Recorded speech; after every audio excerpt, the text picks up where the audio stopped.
ഞാനിന്നിവിടെ ഷെയർ ചെയ്യാൻ പോകുന്നത് എല്ലാ വീട്ടമ്മമാർക്കും തന്നെ നമ്മുടെ ഡെയിലി ലൈഫിൽ യൂസ്ഫുൾ ആവുന്ന കുറേ നല്ല ടിപ്സ് ആൻഡ് ട്രിക്സ് ഒക്കെ കളക്ട് ചെയ്തിട്ടാണ് കേട്ടോ. കുറേ സമയമൊക്കെ നിന്ന് കഷ്ടപ്പെട്ട് ചെയ്യുന്ന ജോലികളൊക്കെ സിമ്പിളായിട്ടുള്ള ടിപ്സൊക്കെ യൂസാക്കി കഴിഞ്ഞാൽ നമുക്കത് പെട്ടെന്ന് ചെയ്ത് തീർക്കാനായിട്ട് സാധിക്കും. അങ്ങനെയുള്ള കുറേ നല്ല ടിപ്സാണ് ഇന്നത്തെ വീഡിയോയിൽ ഉൾപ്പെടുത്തിയിരിക്കുന്നത്. അപ്പോൾ ഇനി നമുക്ക് നേരെ വീഡിയോയിലോട്ട് പോവാം കേട്ടോ. അപ്പോൾ ആദ്യത്തെ ടിപ്സ് എന്താണെന്ന് വെച്ചാൽ, നമ്മളൊക്കെ പുറത്തുനിന്ന് ഇപ്പോൾ ചിക്കൻ ആണെങ്കിലും നമ്മൾ മീറ്റൊക്കെ വെക്കുന്ന സമയത്ത് ഒരു മസാലക്കറി വെക്കുമ്പോൾ നമ്മൾ ഗരം മസാല ചേർക്കാറുണ്ടല്ലോ, ഗരം മസാലയുടെ പൗഡർ. അപ്പോൾ നമ്മൾ വീട്ടിൽ തന്നെ നമുക്ക് ഗരം മസാലയുടെ പൊടി ഉണ്ടാക്കിയെടുക്കാൻ പറ്റും കേട്ടോ. അപ്പോൾ മിക്ക ആൾക്കാർക്കും ഇത് അറിയായിരിക്കും. പക്ഷെ ഞാൻ ഉണ്ടാക്കുന്ന രീതി ഇങ്ങനെയാണ്. നമ്മൾ ഒരു ജാതിക്ക എടുത്തിട്ടുണ്ട്, പിന്നെ നമ്മൾ പട്ട കുറച്ച് കൂടുതൽ എടുക്കുന്നുണ്ട് കേട്ടോ. എന്നിട്ട് നമ്മളൊരു പാൻ അടുപ്പത്തേക്ക് വെച്ച് നന്നായി ചൂടായതിന് ശേഷം നമ്മളിത് ഇതുപോലെ ആ ജാതിക്കയും കുറച്ച് പട്ടയും, നമ്മൾ ശരിക്കും പറയുകയാണെങ്കിൽ 1.5 കൈപ്പിടി അളവിൽ ഞാനിവിടെ പട്ട എടുത്തിട്ടുണ്ട് കേട്ടോ. എന്നിട്ട് ആദ്യം അതൊന്ന് ചൂടാക്കി എടുക്കുക. അപ്പോൾ ഇത് നമ്മൾ ചെറുതായിട്ടൊന്ന് പൊട്ടിച്ച് കൊടുക്കുന്നുണ്ട് കേട്ടോ. നമ്മളത് പൊടിക്കുമ്പോൾ മിക്സിയിൽ ഒരുപാട് വലുതാകുമ്പോൾ നമുക്ക് പൊടിക്കാൻ കുറച്ച് ബുദ്ധിമുട്ടായിരിക്കും. പിന്നെ അതേപോലെ തന്നെ ഒരു ചെറിയ കൈപ്പിടി അളവിൽ ഏലക്കായും ഗ്രാമ്പും എടുക്കുന്നുണ്ട്. നമ്മൾ പട്ട എടുത്തതിൻ്റെ പകുതിയിൽ നിന്നും 1/4 ഭാഗത്തോളം മതിയാവും കേട്ടോ. അതും കൂടി ചേർത്ത് നന്നായി ഇതിനെ ഒന്ന് ചൂടാക്കി എടുക്കുന്നുണ്ട്. അപ്പോൾ ഇത് നന്നായി ചൂടായി വരുന്ന സമയത്ത് നമ്മൾ പെരിഞ്ജീരകം ചേർത്ത് കൊടുക്കുന്നുണ്ട്. പെരിഞ്ജീരകം നമ്മൾ എത്രയാണോ നമ്മൾ ഈ ഒരു പട്ട എടുത്തിരിക്കുന്നത് അതിനേക്കാൾ കുറച്ചും കൂടി ഒരു പിടി കുറച്ച് കൂടുതലായിട്ടൊക്കെയാണ് ഞാൻ എപ്പോഴും പെരിഞ്ജീരകം കുറച്ച് കൂടുതൽ ഇട്ട് കൊടുക്കും കേട്ടോ.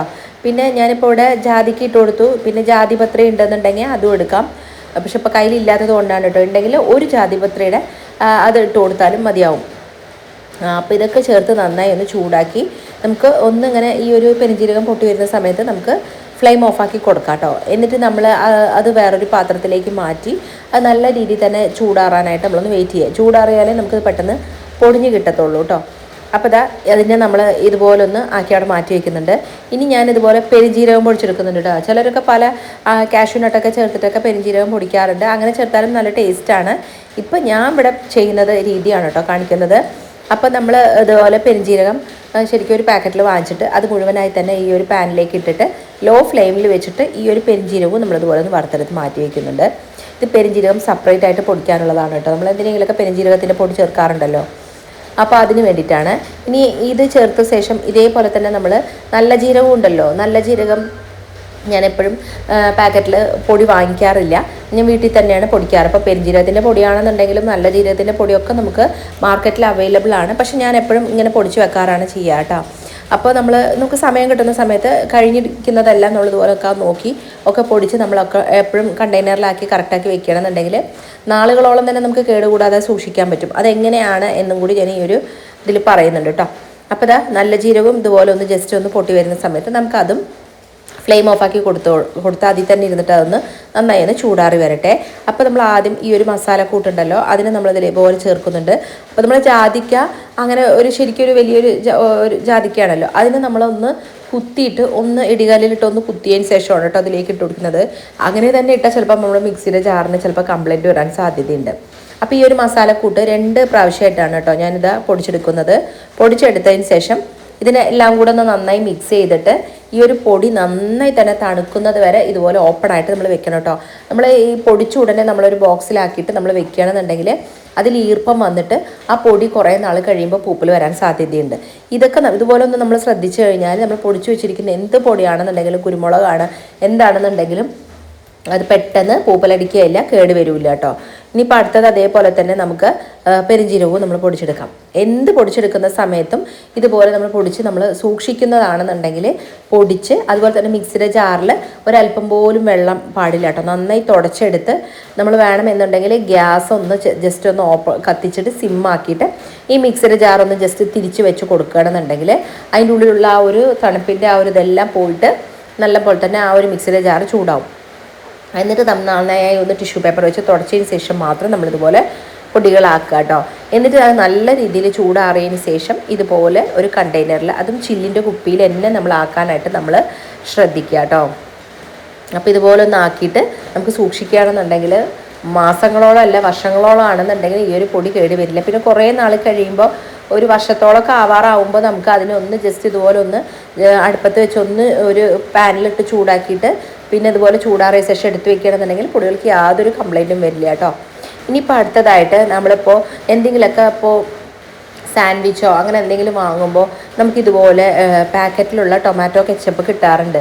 അത് ചിലപ്പോൾ മുഴുവൻ നമ്മൾ കഴിക്കില്ല, അത് ബാലൻസ് വന്നിട്ടുണ്ടെന്നുണ്ടെങ്കിൽ കളയുന്നതിന് പകരം ഇതുപോലെ നമ്മൾ പാത്രം കഴുകാനുള്ള സോപ്പ് ആണ് നമ്മൾ എടുക്കുന്നതെങ്കിൽ, അല്ലെങ്കിൽ നമ്മൾ ഡിഷ് വാഷ് ലിക്വിഡാണ് എടുക്കുന്നതെങ്കിൽ അത് ഒഴിക്കുന്ന പാത്രത്തിലേക്ക് ഈ ഒരു പാക്കറ്റിലേത് ബാലൻസ് വന്നിട്ടുള്ളത് നമ്മൾ ഒഴിച്ചിട്ട് നമ്മൾ പാത്രം കഴുകണമെന്നുണ്ടെങ്കിൽ പാത്രങ്ങൾ നല്ല അടിപൊളിയായിട്ട് ഷൈനിങ് ആവാനും, ചില്ല് പാത്രമാണെങ്കിൽ നല്ല ഷൈനിങ് വരാനും, കറ പിടിച്ച പാത്രമാണെന്നുണ്ടെങ്കിൽ കറ പോകാനും ഒക്കെ നല്ലതാട്ടോ. അപ്പോൾ നമ്മൾ ഇങ്ങനെ ഇതുപോലെ ടൊമാറ്റോ കെച്ചപ്പ് നമ്മൾ ഫുഡ് ഐറ്റംസ് വാങ്ങുമ്പോൾ കിട്ടുന്നത് ബാലൻസ് വന്നിട്ടുണ്ടെന്നുണ്ടെങ്കിൽ കളയാതെ ഇതുപോലെ ഒന്ന് ചെയ്ത് നോക്കുക. ഇനിയിപ്പോൾ ഇതാ ഞാൻ ഒരു അരിപ്പ എടുത്തിട്ടുണ്ട്. ഈ അരിപ്പയിൽ ശരിക്കും നമ്മൾ ചായ ഒഴിക്കുമ്പോൾ കറക്റ്റായിട്ട് വീഴുന്നില്ല കേട്ടോ. ഇതിലിങ്ങനെ ചെറുതായിട്ട് ആ ഒരു നമ്മൾ എത്ര കഴുകിയാലും പോവാതെ അതിനകത്ത് ഈ ഒരു ചായപ്പൊടിയുടെ ഇത് ഇങ്ങനെ കിടക്കുന്നത് കൊണ്ടാണ്. അത് പോകാനായിട്ട് നമ്മളിതുപോലെ ഗ്യാസ് കത്തിച്ചിട്ട് ഈ ഒരു അരിപ്പന ഇങ്ങനെ ഒന്ന് വെച്ച് കൊടുക്കുക. ഇങ്ങനെ ആക്കി കൊടുക്കുമ്പോണ്ടല്ലോ അത് നന്നായി തന്നെ പുകഞ്ഞ് ആ ഒരു പൊടിയെല്ലാം തന്നെ പോകും കേട്ടോ. പോയതിന് ശേഷം നമ്മളിത് കണ്ട നന്നായി തന്നെ പുകയും. ഇത് പുകയുമ്പോൾ പേടിക്കണ്ട, അതിലുള്ള പൊടികളും അതിൻ്റെ ഇടയിൽ ഇങ്ങനെ പറ്റി പിടിച്ചിരിക്കുന്ന ആ ഒരു ചായയുടെ പൊടിയെല്ലാം ഒന്ന് പോയി കഴിഞ്ഞാൽ ഈ പുകയുന്നത് നിൽക്കും. ഈ പുകച്ചൽ നിന്ന് കഴിഞ്ഞാൽ നമുക്ക് ഫ്ലെയിം ഓഫാക്കി കൊടുത്ത് നന്നായി ഒന്ന് ചൂടാറിയതിന് ശേഷം നമ്മളത് നന്നായി ഒന്ന് തേച്ച് കഴുകണമെന്നുണ്ടെങ്കിൽ ചായ അരിപ്പയിലുള്ള പ്രശ്നം നമുക്ക് പരിഹരിക്കാൻ പറ്റും. അതുപോലെ തന്നെ പിന്നീട് നമ്മൾ ചായയോ കോഫിയോ ഒക്കെ ഒഴിക്കുന്ന അരിച്ചൊഴിക്കുമ്പോൾ കറക്റ്റായി തന്നെ വീഴാനും നമുക്ക് സഹായിക്കും കേട്ടോ. അപ്പോൾ നമ്മൾ ചിലവർ നേരെ ചായ അങ്ങനെ ഒഴിക്കുമ്പോൾ കറക്റ്റായിട്ട് വരുന്നില്ല എന്ന് പറഞ്ഞാൽ നമ്മൾ പുതിയ അരിപ്പയൊക്കെ വാങ്ങും. അങ്ങനെ ചെയ്യാതെ ഇതുപോലെ ഒന്ന് ട്രൈ ചെയ്ത് നോക്കുക. അപ്പോൾ നിങ്ങളെൻ്റെ ചാനൽ ആദ്യമായി കാണുന്ന കൂട്ടുകാരാണെങ്കിൽ, സബ്സ്ക്രൈബ് ചെയ്യാതെ കാണുന്ന കൂട്ടുകാരുണ്ടെങ്കിൽ ഒന്ന് സബ്സ്ക്രൈബ് ചെയ്ത് സപ്പോർട്ട് ചെയ്യണേ. അതേപോലെ തന്നെ എൻ്റെ തൊട്ടടുത്ത് കാണുന്ന ബെല്ലൈക്കണിലുള്ള ബട്ടൺ കൂടി എനേബിൾ ചെയ്താൽ മാത്രമേ ഞാനിടുന്ന വീഡിയോസിൻ്റെ നോട്ടിഫിക്കേഷനൊക്കെ നിങ്ങൾക്ക് കൃത്യമായിട്ട് കിട്ടുകയുള്ളൂ കേട്ടോ. അപ്പോൾ അതാ നന്നായി ഇതിനൊന്ന് കഴുകിയെടുത്താൽ മാത്രം മതി കേട്ടോ. അപ്പോൾ ഇങ്ങനെയുള്ള പ്രശ്നങ്ങൾ അരിപ്പയിലുണ്ടെന്നുണ്ടെങ്കിൽ ഒന്ന് ട്രൈ ചെയ്ത് നോക്കുക. പിന്നെ സ്റ്റീലിൻ്റെ അരിപ്പയാണെങ്കിൽ മാത്രമേ ഇങ്ങനെ ചെയ്യാൻ പറ്റുള്ളൂ. പ്ലാസ്റ്റിക്കിൻ്റെ അരിപ്പയൊക്കെ ആണ് നമ്മൾ വാങ്ങിക്കുന്നതെങ്കിൽ ഇതുപോലെ നമുക്ക് വെച്ച് കൊടുത്താൽ അത് മൊത്തമായി കത്തിപ്പോകും കേട്ടോ. സ്റ്റീലിൻ്റെയൊക്കെ ആണെങ്കിൽ ഇങ്ങനെയുള്ള പ്രശ്നം വരുമ്പോൾ നമുക്ക് ക്ലീനാക്കി എടുക്കാനായിട്ട് നമുക്ക് സാധിക്കുകയുള്ളൂ. ഇനിയിപ്പോൾ അടുത്തതായിട്ടുള്ള ടിപ്പ് എന്താണെന്ന് വെച്ചാൽ, നമ്മൾ തമ്പനയിൽ കണ്ടതുപോലെ തന്നെ നമ്മൾ തേങ്ങയൊക്കെ ചിരവി കഴിഞ്ഞാൽ എത്ര നമ്മൾ ചിരവിയാലും ഇതുപോലെ ചിരട്ടയിൽ കുറച്ചൊക്കെ തേങ്ങയുടെ അംശം നമുക്ക് കാണാറുണ്ട്. അപ്പം നമ്മളത് സാധാരണ കളയും, പുറത്തിടുമ്പോൾ അതിലൊക്കെ അത്യാവശ്യം നല്ല പോലെ തന്നെ ഉറുമ്പൊക്കെ വരാറുണ്ടല്ലോ. അപ്പോൾ ഇത് കൊണ്ടുള്ള ഒരു ടിപ്പാണ് കേട്ടോ.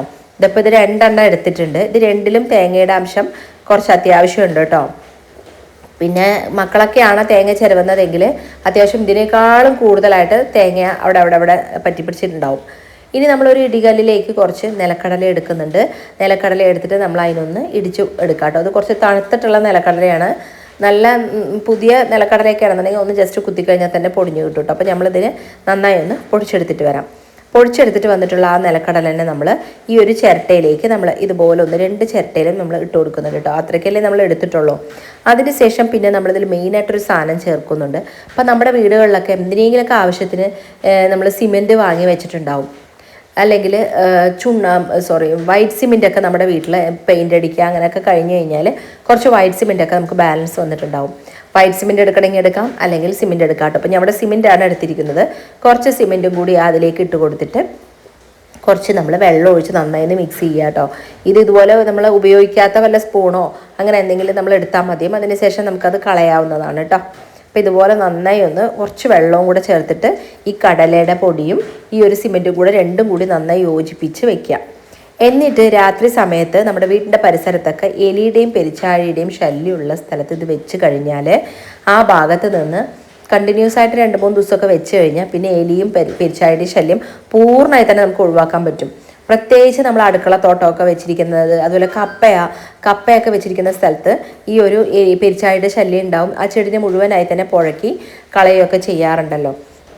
ആ ശല്യം ഒഴിവാക്കാനായിട്ട് നമ്മൾ കൃഷി ചെയ്യുന്ന സ്ഥലത്തൊക്കെ ഇതുപോലെ വെച്ച് കഴിഞ്ഞാൽ നമുക്ക് ആ ഒരു പ്രശ്നം പരിഹരിക്കാനായിട്ട് സാധിക്കും കേട്ടോ. അപ്പം നിങ്ങൾ എന്തായാലും ഇതുപോലെ ഒന്ന് ട്രൈ ചെയ്ത് നോക്കുക. ഇനിയിപ്പോൾ അടുത്തതായിട്ട് ഞാൻ ഇവിടെ കുറച്ച് മുളക് എടുത്തിട്ടുണ്ട് കേട്ടോ.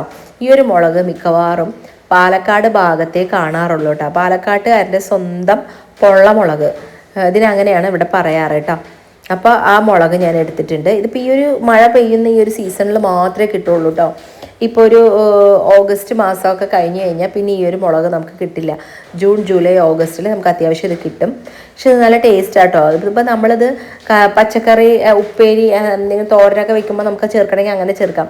പക്ഷെ അതിനേക്കാളും ഇത് നമുക്ക് ഒന്ന് ഫ്രൈ ചെയ്ത് കഴിച്ചാലാണ് ഒന്നുകൂടെ ടേസ്റ്റ് ഉണ്ടാവുക കേട്ടോ. അപ്പോൾ അതിനായിട്ട് നമ്മളിത് എല്ലാത്തിൻ്റെയും സെൻറ്റർ ഒന്ന് ഇതുപോലെ ഒന്ന് കട്ട് ചെയ്തിട്ട് അതിനകത്തേക്ക് കുറച്ച് ഉപ്പൊന്ന് ഇട്ട് കൊടുക്കുന്നുണ്ട്. അതിന് ശേഷം കുറച്ച് പുളി വെള്ളത്തിലിട്ടിട്ടുണ്ടായിരുന്നു. എന്നിട്ട് കട്ടിയോടുകൂടി തന്നെ ഇതിലേക്ക് ഒന്ന് പിഴിഞ്ഞിട്ട് കുറച്ച് വെള്ളവും കൂടെ ഒഴിച്ച് നമ്മളിതിനൊന്ന് വേവിച്ചെടുക്കുക കേട്ടോ. നമ്മൾ ഇതുവരെ എത്ര മുളക് നമുക്ക് കിട്ടിയിട്ടുണ്ടെന്നുണ്ടെങ്കിലും അത് മുഴുവനായി തന്നെ നമ്മൾ ഈ ഒരു രീതിയിൽ നമ്മൾ ആക്കി വേവിച്ച് അത് നന്നായി ചൂടാറിയതിന് ശേഷം നമ്മൾ ബോക്സിലാക്കി വെക്കുകയാണെങ്കിൽ നമുക്ക് ആവശ്യാനുസരണം ഓരോന്നെടുത്ത് ഫ്രൈ ചെയ്യാം. നമ്മളിത് പുളിയൊക്കെ ചേർത്തിരിക്കുന്നത് കൊണ്ടുണ്ടല്ലോ, ഇത് നമ്മൾ ഫ്രൈ ചെയ്യുമ്പോൾ നല്ല ടേസ്റ്റ് ആയിരിക്കും. ഒരു പുളിയുടെ ടേസ്റ്റ് ഉള്ളത് കൊണ്ട് നമുക്കിതിൻ്റെ എരിവൊന്നും അത്ര അറിയില്ല. പൊതുവേ ഈ ഒരു മുളകിന് അത്ര വലിയ എരിവൊന്നുമില്ല. പക്ഷേ നമുക്ക് ചോറിൻ്റെ കൂടെ കഴിക്കാനാണെന്നുണ്ടെങ്കിലും ഇത് ഫ്രൈ ചെയ്ത് കഴിക്കുമ്പോൾ നല്ല അടിപൊളി ടേസ്റ്റ് ആയിരിക്കും കേട്ടോ. അപ്പോൾ നിങ്ങൾ പാലക്കാട് ഭാഗത്തൊക്കെ വരുന്നവരുണ്ടെന്നുണ്ടെങ്കിൽ ഇത് കണ്ടു കഴിഞ്ഞാൽ വാങ്ങിച്ചിട്ട് പോവുക. എന്നിട്ട് ഇതുപോലെ ഒന്ന് ആക്കി വെച്ച് കഴിഞ്ഞാൽ കുറേ നാൾ നമുക്ക് ഉപയോഗിക്കാനും പറ്റും. ഇനി ഇതേപോലെ തന്നെ നമുക്ക് വെള്ളമുളക് കിട്ടിയിട്ടുണ്ട്. അതും ഈ ഒരു രീതിയിൽ നന്നായി ഒന്ന് കഴുകിയതിന് സെൻറ്റർ ഒന്ന് കട്ട് ചെയ്തതിന് ശേഷം ഇതുപോലെ അതിലേക്ക് നമ്മൾ കുറച്ച് പൊടി ഉപ്പിട്ട് കൊടുക്കുന്നുണ്ട്. എന്നിട്ട് ബാക്കിയുള്ള പുളിവെള്ളവും കൂടെ നമ്മളിതിലേക്ക് ഒഴിച്ചു കൊടുക്കുന്നുണ്ട് കേട്ടോ. ഒഴിച്ചു കൊടുത്തിട്ട് ഇതിനെയും നമ്മൾ അങ്ങനെ ഒന്ന് വേവിച്ച് വെക്കുക. നമ്മൾ വെള്ളമുളകാണെന്നുണ്ടെങ്കിലും നമ്മൾ ഇതുപോലെ ഫ്രൈ ചെയ്ത് കഴിക്കുമ്പോൾ നല്ല ടേസ്റ്റ് ആയിരിക്കും. അപ്പോൾ അത് കൂടുതൽ എരിവ് നമുക്ക് അനുഭവപ്പെടാതിരിക്കാൻ വേണ്ടിയിട്ടാണ് നമ്മളിതിലേക്ക് ഈ ഒരു പുളി ചേർക്കുന്നത്. ഇങ്ങനെ ചേർത്തിട്ട് നമ്മൾ സ്റ്റോർ ചെയ്ത് വെക്കുകയാണെന്നുണ്ടെങ്കിൽ നമുക്ക് ഒരുപാട് നാൾ ഉപയോഗിക്കാനും പറ്റും. ഈ ഒരു സീസൺ കഴിഞ്ഞാലേ നമുക്ക് ഉപയോഗിക്കാൻ പറ്റും. നമുക്ക് വേണ്ടത് മാത്രം എടുത്തിട്ട് ഫ്രൈ ചെയ്താൽ മതിയാവും കേട്ടോ. അപ്പോൾ നിങ്ങൾ ഇതുപോലുള്ള മുളകൊക്കെ, പിന്നെ അതിൽ കാന്താരി മുളകും നമുക്ക് ഇങ്ങനെ ചെയ്യാവുന്നതാണ്. കാന്താരി മുളക് കിട്ടിക്കഴിഞ്ഞാലും അതിൻ്റെ സെൻറ്റർ ഭാഗം ഒന്ന് ഈ പറഞ്ഞ പോലെ ഒന്ന് മുറിക്കുക, അല്ലെങ്കിൽ നമ്മൾ പപ്പടക്കോൽ യൂസ് ചെയ്തിട്ട് ഒന്ന് ജസ്റ്റ് കുത്തി കൊടുത്താലും മതി. എന്നിട്ട് നമ്മൾ അതിനതുപോലെ വേവിച്ച് ഒന്ന് ജസ്റ്റ് ചൂടാക്കിയാൽ മതി. നന്നായി വേവിക്കേണ്ട ആവശ്യമില്ല. ഒന്ന് ചൂടാക്കിയതിന് ശേഷം ഇതുപോലെ ഒരു ബോക്സിലാക്കിയിട്ട് നമ്മൾ സൂക്ഷിച്ചാൽ നമ്മൾ ഈ ഒരു സീസൺ കഴിഞ്ഞാൽ നമുക്കിത് കഴിക്കാനായിട്ട് സാധിക്കും കേട്ടോ. അപ്പോൾ നിങ്ങൾ ഇതുപോലെ ഒന്ന് ട്രൈ ചെയ്ത് നോക്കാം.